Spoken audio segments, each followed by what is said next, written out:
Hi, I'm Tony Stewart, General Manager here at SRC Tech. We at SRC are proud to be lead sponsors of Manufacturing Day and Manufacturing Month.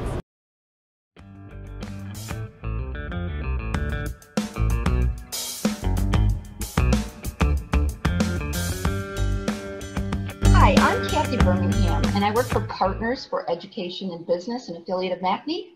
Today, I'm joined by Eric Lynch, the Director of Culinary Research and Development. He's also the Corporate Executive Chef at Giovanni Foods. So good afternoon, Eric. I'm so glad you could join us today. Thanks for having me, Kathy. Oh, you're welcome. So a lot of people may not realize that Giovanni Foods is a asset right here in Baldwinsville. And, you know, they may not have heard of it or know that there's products on their supermarket shelves that are, you know, made by Giovanni Foods. So can you tell us a little bit more about Giovanni Foods in general? Well, one of the reasons why you might not have heard of Giovanni is because we're sort of behind the scenes. We're a co-manufacturer of products for our customers. So what we do is we do what we do best is we help our customers create products. We create the products, we package the products here, label them with our customers' label, pack them up, ship them out to them and they're in the stores, so that they can promote our customers. Our partners can then promote their product to the public. Yeah, so I see quite a few of the products behind you. So it looks like a lot of sauces and maybe salsas, right, and things like that. Right. So we make a lot of different sauces, cooking sauces, pasta sauce. We make salsas. Different seasoning. We make adobo, which are Spanish inspired seasoning paste. We do some beverages. We also pack vinegar, of all things. Wow, I didn't know that. Organic apple cider vinegar. And it's one of the biggest trends now is to drink vinegar. And we also make beverages with apple cider vinegar, which is very trendy. Yeah, I have heard of that, but I didn't realize you guys made that. Yeah. So what's an average day look like? What does your daily tasks involve? So an average day, I'll come in and let's say we have a new project and the customer has sent us a formula. It's very well could be an old family formula, family recipe.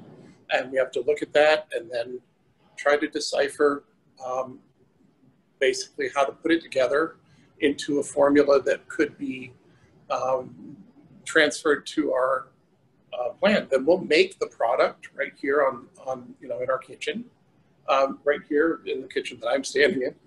We'll make the product and test it and then work very closely with our customer to make sure that we're making it correctly. Because we want to make sure that if it's their grandmother's formula, we want to make sure we're doing it justice. So that way, sometimes our customers will come in, we'll work with them to do that correctly. So a basic day would be that sort of thing where we're basically reverse engineering products. Sometimes we'll take an existing product and we'll try to match that for our customers.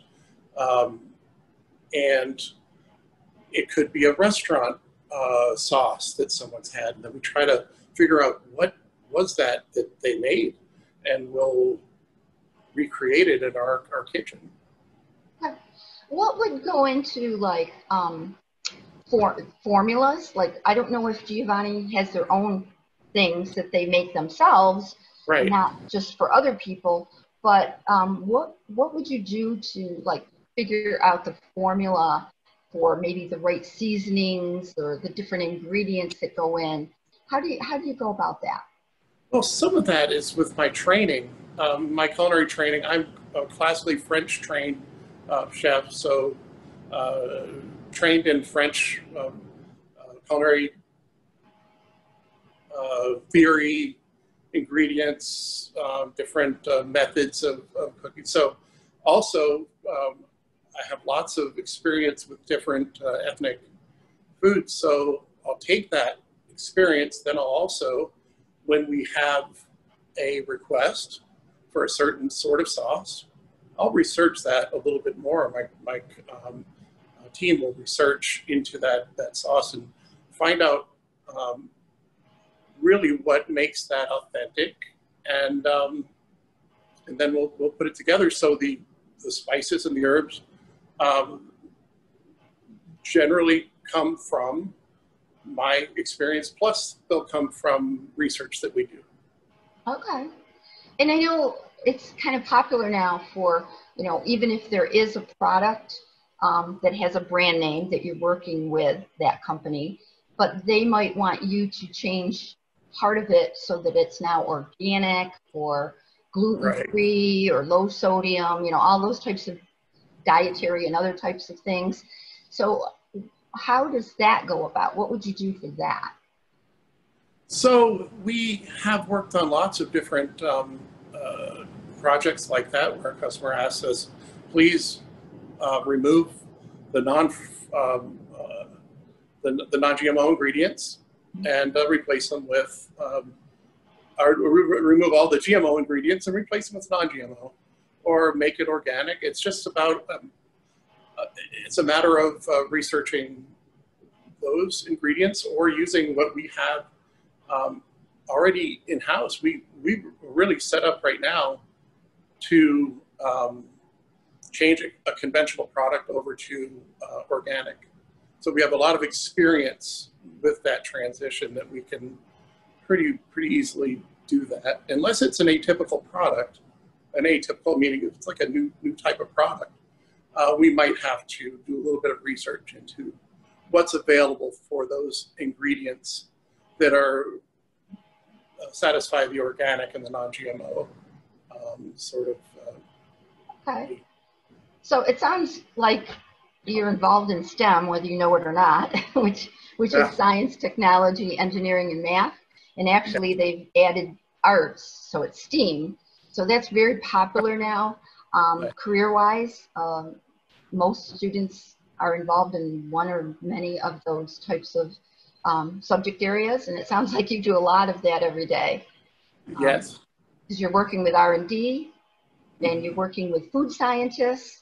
Yes. You know, how's your team work together, I guess? Well, our teams are cross-functional teams. We're meeting weekly to make sure that we're all on the same page with projects and products that we're working on. So we're always communicating, like with our quality assurance team or quality control. We're communicating with production, and of course R&D internally is constantly collaborating on different things. So it's about communication, and the fact that we keep that communication open, I think, makes us a more effective team in general. We're just one big team that works very well together. Okay, now you all weren't always working at Giovanni Foods, so here comes the fun part. So tell us more about your background and how you became involved in, you know, into your career as a chef, period, and you know, what that involves, and follow your career path in a short time. Just tell us quickly how, you know, you got onto this career path and what made you passionate about it. Well, I'll start very quickly. Started cooking very young age of 4 years old with my mother and my mother and my grandmother. And I tell the funny story is that the kitchen was the only place I could hide from my brothers. And I used to slide into the kitchen with my sock feet and look back, and they would be at the doorway not being able to pursue me. So while in there, I learned how to cook. So I started cooking professionally at the age of 16. But then I went to college for business administration, marketing. And while I'm in college, I'm still cooking. You know, I'm still working to make my money. So parents taught me well to work. So I found that really my passion was cooking. So I dropped out of college and went to work full time at a fine dining restaurant and never looked back. Wow. But then I attended, after 14 years of doing that, I attended the Culinary Institute of America in Hyde Park, New York. The CIA is arguably the finest culinary school in the world. More master chefs in that culinary school than any other school in the world. So master chefs are few and far between. I mean, and we had, I think, 50 of them in our school. Yeah. Wow. Crazy. And this all led you to doing some unusual things like cooking for some celebrities. Well, while at the CIA, I cooked for Julia Child. And I had that chance to make her breakfast. And I thought, what do I make Julia Child breakfast? And I remember watching a show and she was making this frittata and how elegant it was and how nice and how simple she made it sound to make. I made that same frittata for her, and she was tickled. She recognized it, and when I met her after breakfast, she asked who made her frittata, and she had a few nice words for me to say that you must be a fan. I said, absolutely. Nice, very nice woman. I cooked for lots of dignitaries, some rock bands, The Who, Aerosmith, Alanis Morissette, lots of skaters for some reason, lots of Ixana Bayul was a skater back in the 90s. She was very popular. Some presidents. George H.W., the senior, he came into my restaurant a few times when I was working in Saco, Maine. The first time I showed up and Secret Service is everywhere. And I'm like, what's going on? They're interviewing my staff, and it's not my restaurant, but my kitchen staff. They're interviewing my dishwashers and everybody. And they're putting in phones, all these phones. And I'm like, what's going on? So I hear George is coming for dinner. And found out, sure enough, he does not like broccoli. So there was this big thing about how he hated to eat broccoli. Apparently his mother made him eat his broccoli and his vegetables when he was younger. And he said, when I'm president, I don't have to eat broccoli anymore. And another funny follow-up story with that was farmers sent him 10 tons of broccoli to the White House, which apparently clogged up the whole front of the parking area. So that's pretty funny. That's a funny story. That really is. I'm sure you have a ton of those. So I could keep going. There's lots of interesting stories, especially when you're in this industry long enough. You just meet people. You're bound to. So. Yeah. So how did you own your own restaurant? Is that? I did. I ran a restaurant with my mother for 8.5 years down in South Georgia, called the Darien River House Restaurant and Wine Bar. We were right across the river, right across the road from the Darien River, where all the shrimp boats are. So I could walk to get fresh shrimp right across the street, and so. That's something that my mother and I had wanted to do our whole lives, was to run a restaurant together. And so we did that for 8.5 years. It was so much fun. So check that box. A lot of good memories.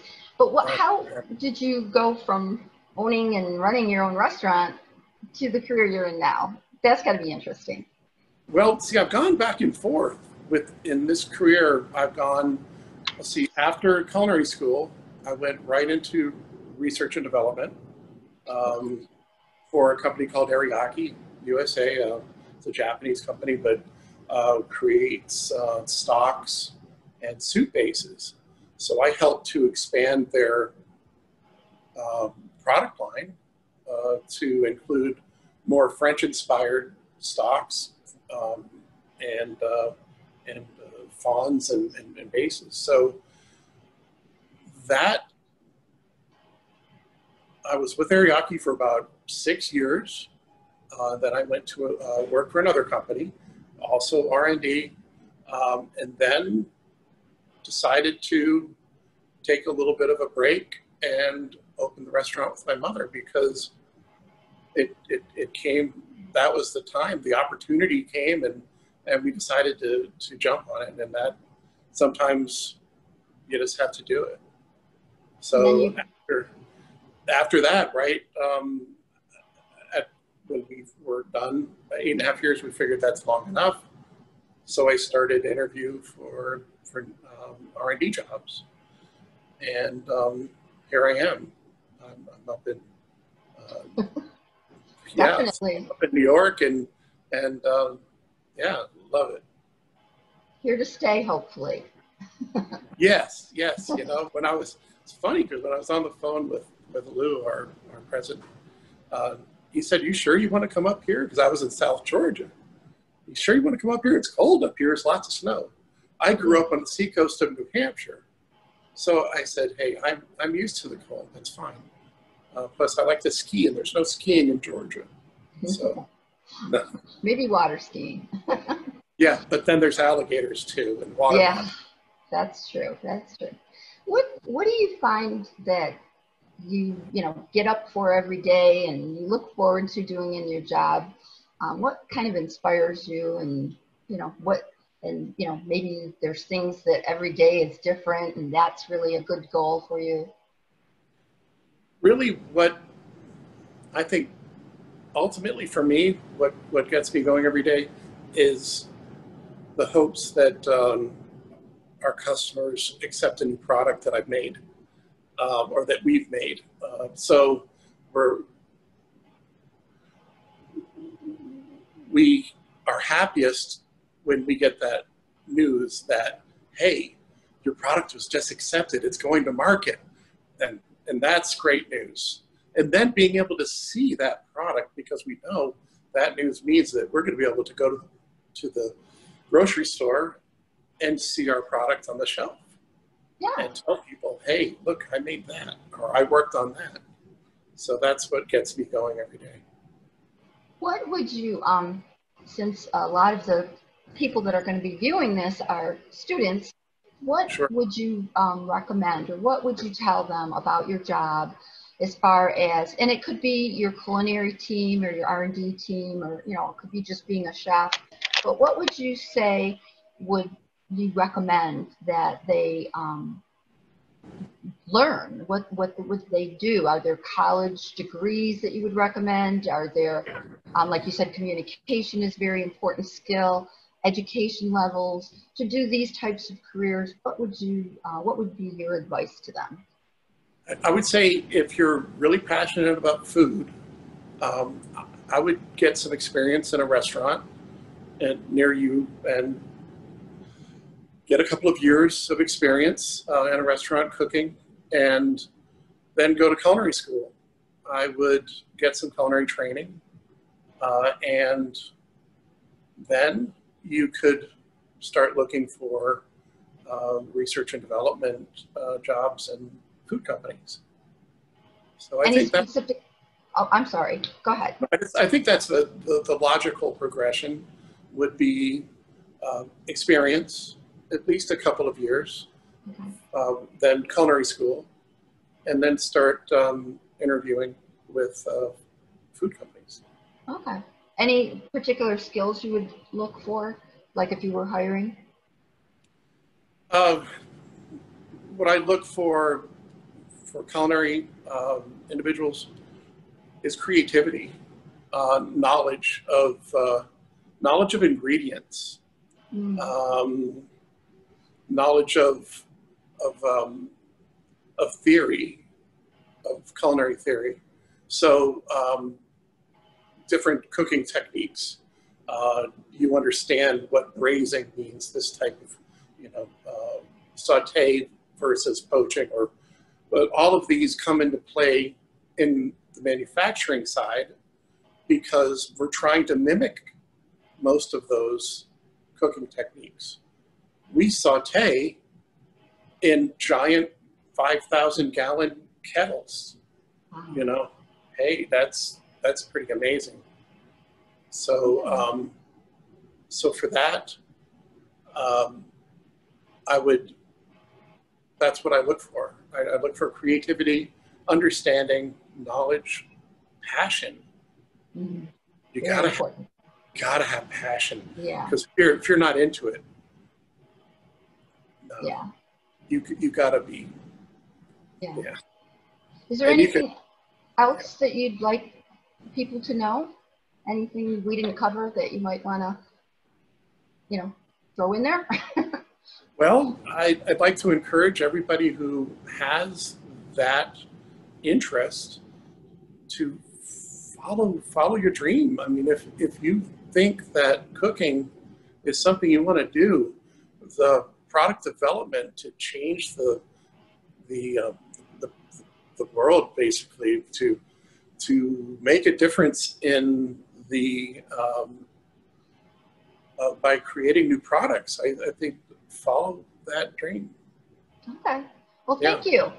I really appreciate the time you spent with us today, Eric. It was a fun learning experience, too. Thank you. I enjoyed it as well. Oh, thank you. And so I'm sure we'll be seeing more of you and hearing more from you eventually. And again, I thank you, and I hope, you know, I hope everything goes well. And again, we'll be back in touch, but thanks for this experience. Sounds good. Thank you, Kathy. Oh, you're welcome.